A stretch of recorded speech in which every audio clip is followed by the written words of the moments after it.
જાડેશ્વર પ્રજાપિતા બ્રહ્માકુમારી સેવા કેન્દ્ર ખાતે ત્રિદિવસીય સમર કેમ્પનું આયોજન કરાયું હતું। સમર કેમ્પમાં બાળકો અને યુવાનોના સર્વાંગી વિકાસ, નૈતિક મૂલ્યો તથા આધ્યાત્મિક સશક્તિકરણ પર વિશેષ ભાર મુકાયો। કેમ્પ દરમિયાન ભાગ લેનારાઓ માટે વિવિધ મનોરંજક તથા જ્ઞાનવર્ધક પ્રવૃત્તિઓ, વેલ્યુએબલ ગેમ્સ, યોગ અને એક્સરસાઇઝ, પ્રેરણાદાયી ડ્રામા તેમજ સમૂહ પ્રવૃત્તિઓનું આયોજન થયું। કાર્યક્રમમાં રાજયોગ મેડિટેશન દ્વારા માનસિક શાંતિ અને એકાગ્રતા વધારવાના સરળ અભ્યાસ પણ કરાવાયા।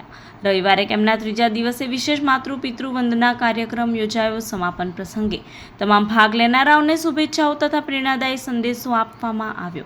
કેમ્પનો લાભ અંદાજે 150 બાળકો તથા તેમના માતા-પિતાએ લીધો હતો। ओम शांति। ब्रह्मा कुमारी अनुभूति धाम झाड़ेश्वर के द्वारा बच्चों के लिए त्रिदिवसीय डिवाइन किड्स समर कैंप का आयोजन किया गया है, जिसमें 125 से अधिक बच्चों ने बहुत ही उमंग उत्साह से भाग लिया।